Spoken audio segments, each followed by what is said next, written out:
आणि या संदर्भात बोलण्यासाठी आपल्यासोबत निवृत्त लष्कर अधिकारी सतीश जगे सर जोडले गेलेले आहेत। सतीश सर, आता आपण पाहतो जसजसे नवे धक्कादायक खुलासे समोर येत आहेत, आणखी एक महत्त्वाचा मुद्दा समोर आलेला आहे। फरीदाबाद मॉड्यूलचे दहशतवादी जैशशी संबंधित आहेत असं समोर आलेलं आहे आणि त्यामुळे दिल्लीमधील स्फोट हा जैश ए मोहम्मदने घडवला का असा खूप मोठा प्रश्न सुद्धा या निमित्ताने इथे उपस्थित राहतोय। नक्कीच आतापर्यंतचे जे सगळे इनपुट आपल्या समोर त्या ठिकाणी आलेले आहेत आणि त्याच्या अनुषंगानं फरीदाबाद मॉड्यूलचा जे आहे याच्याशी काही एक प्रकारचे जे आहे त्याच्याशी कनेक्शन असण्याची दाट शक्यता आहे।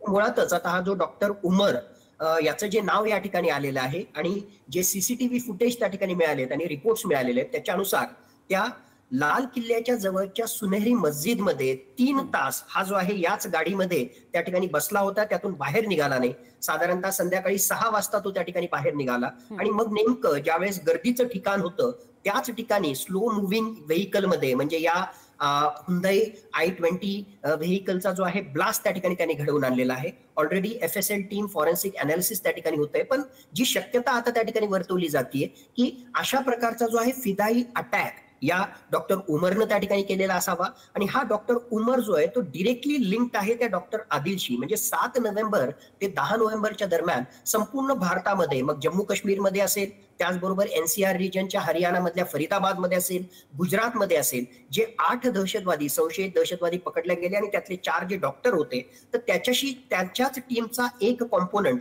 हा डॉक्टर उमर सुद्धा त्या ठिकाणी होता। आणि ज्यावेळेस फरीदाबाद मॉड्यूल बस्ट झालं, पकडल्या गेले, तर त्यावेळेस एक तर पॅनिकी मोडमध्ये किंवा आता इमिजिएटली त्याचा जो काही त्या ठिकाणचा प्लॅन होता तो प्लॅन इम्प्लिमेंट करण्यासाठी म्हणून त्यांनी ही सगळी कारवाई त्या ठिकाणी केलेली असेल आणि त्यामध्ये त्या कारमध्ये स्वतः ड्राईव्ह करणारा हा डॉक्टर उमर होता।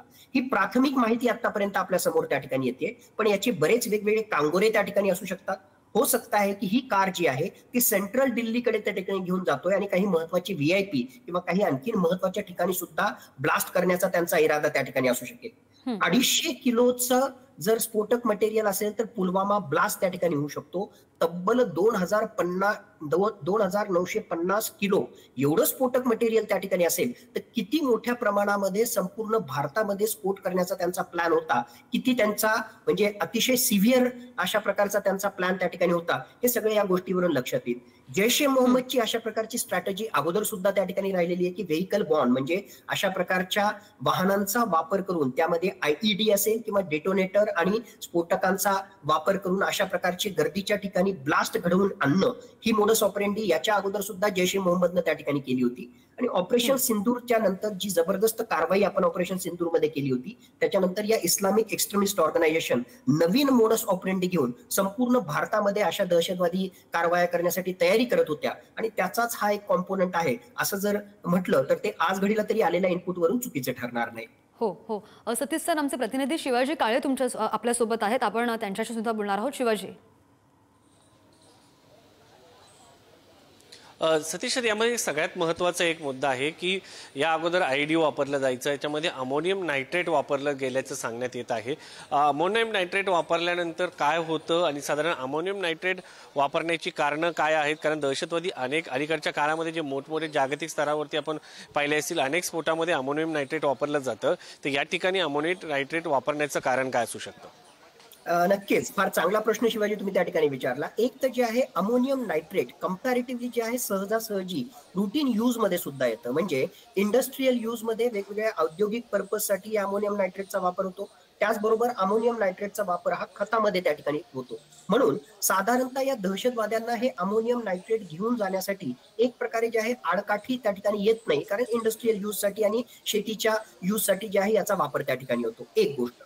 दुसरी गोष्ट, या अमोनियम नायट्रेटचा वापर करून जे आहे त्याच्यापासून स्फोटक मटेरियल त्या ठिकाणी तयार करता येत असतं आणि या केसमध्ये सुद्धा अशी शक्यता त्या ठिकाणी आहे की या कारमध्ये एकतर डिटोनेटर असणार आहे, मग हे डिटोनेटर इलेक्ट्रिकल त्या ठिकाणी असेल किंवा इलेक्ट्रॉनिक असेल किंवा रिमोट कंट्रोल त्या ठिकाणी असेल। मग या डिटोनेटरचा वापर त्या ठिकाणी करून जर कारमध्ये हे डिटोनेटर असेल आणि त्याच्या सोबतीला हे अमोनियम नायट्रेट आणि इतर स्फोटक मटेरियल ज्याच्या सोबत जे आहे अमोनियम ANO सोबत जे आहे फ्युएल इंजिन हे सुद्धा त्या ठिकाणी वापरलेलं असणार आहे, डिझेल असेल किंवा केरोसिन असेल त्याचा वापरही त्यांनी त्या ठिकाणी या अमोनियम नायट्रेट सोबत त्या ठिकाणी केला असेल आणि डिटोनेटरनं त्या ठिकाणी ब्लास्ट करून या कारच्या खाली जर त्यांनी हे सगळं त्या ठिकाणी लपवून ठेवलेलं असेल किंवा ही स्फोटक मटेरियल त्या ठिकाणी वापरलं असेल तर त्या कारचा मोठ्या प्रमाणामध्ये ब्लास्ट त्या ठिकाणी होऊ शकतो. म्हणजे डिटोनेटर, अमोनियम नायट्रेट आणि फ्युएल इंजिन या सगळ्या गोष्टींचं जे आहे डेडली कॉम्बिनेशन करून मोठा स्फोट त्या ठिकाणी घडवून आणणं आणि हा स्फोट झाल्यामुळे आसपासची 10 ते 12 जे व्हेकल्स आहेत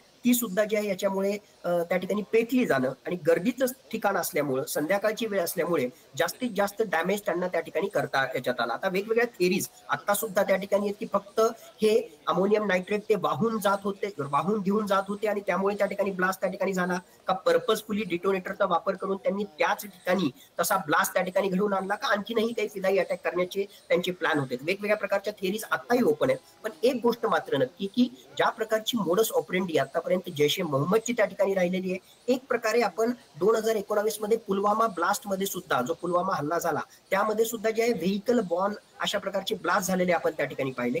तसाच काहीसा प्रकार हा या सुद्धा व्हेकल मध्ये झालेला असावा असं त्या ठिकाणी दिसतंय आणि याचं कनेक्शन फरीदाबादच्या ब्लास्टशी सुद्धा त्या ठिकाणी असू शकतं. तर मूळ तुमचा जो प्रश्न होता अमोनियम नायट्रेट सहसा म्हणजे त्याला वाहून नेण्यासाठी जे आहे सहसा संशयाची सुई तुमच्याकडे त्या ठिकाणी येत नाही कारण इंडस्ट्रियल यूज मध्ये त्या ठिकाणी असल्यामुळे आणि डिटोनेटर त्याचबरोबर फ्युएल चा त्या ठिकाणी वापर करून मोठ्या प्रमाणामध्ये ब्लास्ट तुम्हाला त्या ठिकाणी घडवून आणता येऊ शकतो. म्हणून अमोनियम नायट्रेटचा यांनी वापर त्या ठिकाणी केला असावा. सर यामध्ये आणखी एक कनेक्शन आहे कारण गुजरातमध्ये जे चीनमधून आलेले डॉक्टर होते त्यांना पकडण्यात आलेलं आहे. ते देखील डॉक्टर होते. डॉक्टर शकील ज्याला फरीदाबादमधून अटक करण्यात आलेली आहे ते देखील डॉक्टर होते. हा डॉक्टर अहमद जो गाडी चालवत होता असं सांगितलं जात आहे, मोहम्मद, तो देखील डॉक्टर होता. त्याची गर्लफ्रेंड जी आहे शकीलची ती देखील डॉक्टर असल्याचं समजतंय. तर एकंदरीत जर पाहिलं तर हे डॉक्टरचंच कनेक्शन प्रत्येक ठिकाणी पाहायला मिळतंय.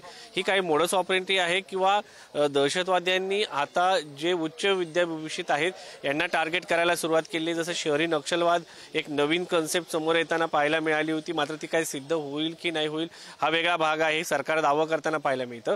मात्र यामध्ये जर पाहिलं तर शहरातील जे उच्च विद्याभूषित लोक आहेत आणि खास करून मुस्लिम समाजातील यांना टार्गेट केलं जात आहे. त्यांचा वापर या सगळ्या गोष्टीसाठी केला जातोय का हा खरा प्रश्न यामध्ये उपस्थित होतो.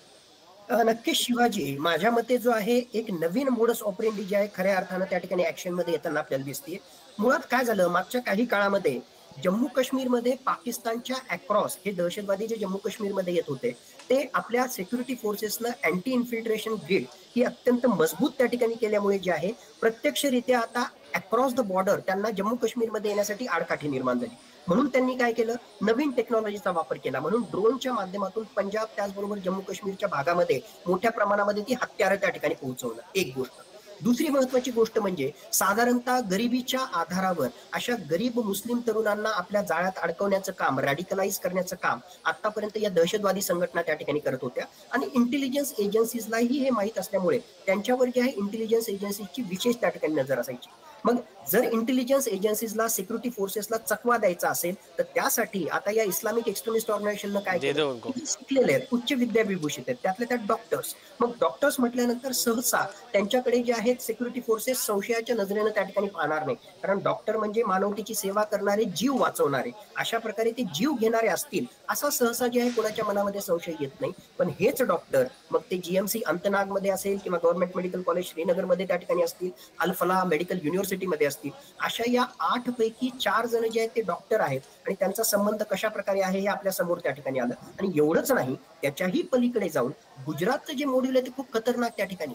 कारण मॉडर्न टेररिझमचा जो प्रकार त्या ठिकाणी आहे म्हणजे बायोकेमिकल वेपन्स, रिसिन सारखं केमिकल हे त्या ठिकाणी ते तयार करतोय. हा जो सो कॉल्ड चीन मधून MBBS करून आलेला सो कॉल्ड डॉक्टर जो आहे आपल्या बायोकेमिस्ट्रीच्या नॉलेजचा वापर हा तो मेडिकल सायन्ससाठी किंवा मेडिकल नॉलेज मानवतेच्या भल्यासाठी त्या ठिकाणी करत नाही, तर त्यापासून रिसिन बनवतोय. आणि या रिसिनचं काही मायक्रोग्रॅमची मात्रा सुद्धा जर आपल्या खाण्यामध्ये किंवा श्वसनामधून किंवा इंट्राव्हेनस माध्यमातून त्या ठिकाणी गेली तर जे आहे काही मिनिटांमध्येच त्या व्यक्तीचा मृत्यू होऊ शकतो. आणि या रिसिनच्या प्रिपरेशन मधून किंवा ते तयार करून मंदिरामध्ये प्रसादाच्या माध्यमातून किंवा वेगवेगळ्या शहरांच्या पिण्याच्या पाण्याच्या सप्लाय मधून या रिसिनला जे आहे मिक्स करण्याचा यांचा त्या ठिकाणी डाव होता. म्हणजे एका बाजूला इम्प्रोव्हाइज्ड एक्सप्लोजिव्ह डिव्हायसेस IED याचा पारंपरिक पद्धतीने वापर करायचा आणि अर्बन टार्गेट्स, व्हेकल बॉर्न अशा प्रकारचे बॉम्ब ब्लास्ट त्या ठिकाणी करून अर्बन टार्गेट हिट करायचे, तर दुसऱ्या बाजूला मॉडर्न टेररिझमचा वापर त्या ठिकाणी करून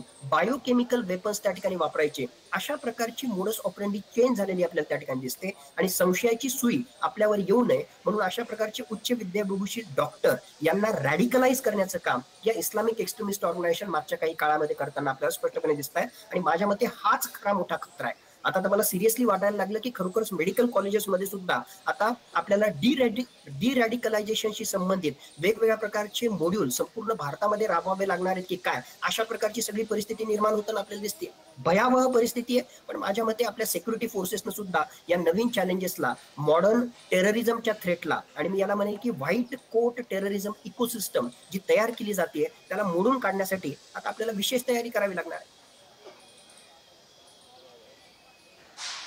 सर, यामध्ये एक मुद्दा आणखी आहे की 26/11च्या हल्ल्यानंतर आपण वेगवेगळ्या देशांसोबत ट्रीटी केल्या होत्या आणि गुप्तचर यंत्रणांचे अलर्ट वेगवेगळ्या देशांमधून आपल्याला सातत्याने येत असतात. आपणही त्या देशांची ट्रीटी अंतर्गत काही माहिती आपल्याकडे मिळाल्यानंतर त्यांना देत असतो. या सगळ्या याच्यामध्ये कुठेतरी जागतिक लेवलचं म्हणा की देशाच्या अलर्ट मोडवरती गुप्तचर यंत्रणांचं हे अपयश म्हणायला हवं. कारण एकतर आपण काही लोक पकडले देखील होते, मात्र एक दुवा जो सुटला त्या दुव्याने या ठिकाणी घातपात केलेला आहे असं म्हणता येईल का?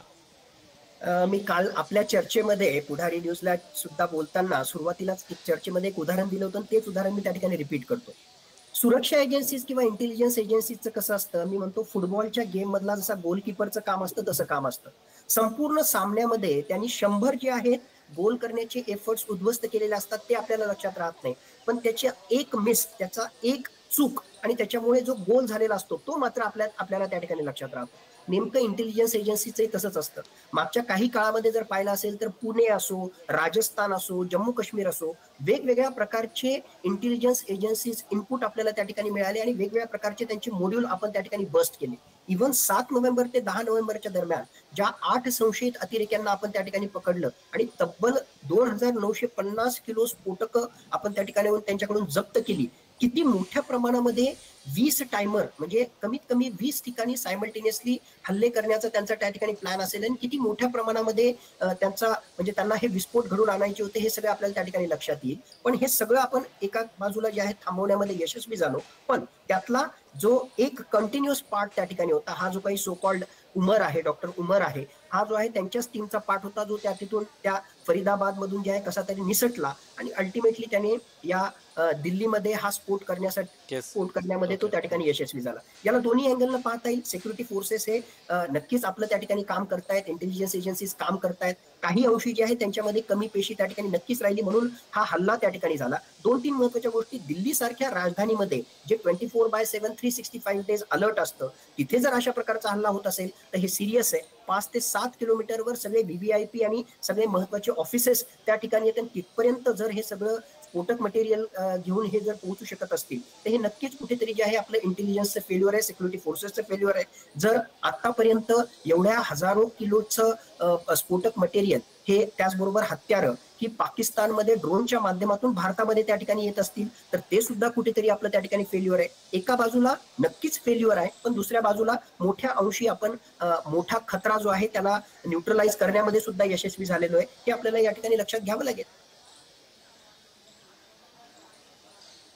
अगदीच सर, धन्यवाद. कारण सर सतीश जगे सरांनी ज्या पद्धतीने सांगितलं की हे थोड्या प्रमाणात अमोनियम नायट्रेट या ठिकाणी वापरलेलं आहे.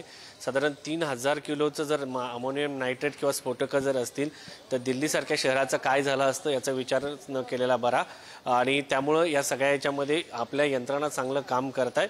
मात्र गोलकीपरप्रमाणे एखादा गोल झाल्यानंतर त्यांच्यावरती प्रश्नचिन्ह उपस्थित करणं देखील आपलं काम आहे.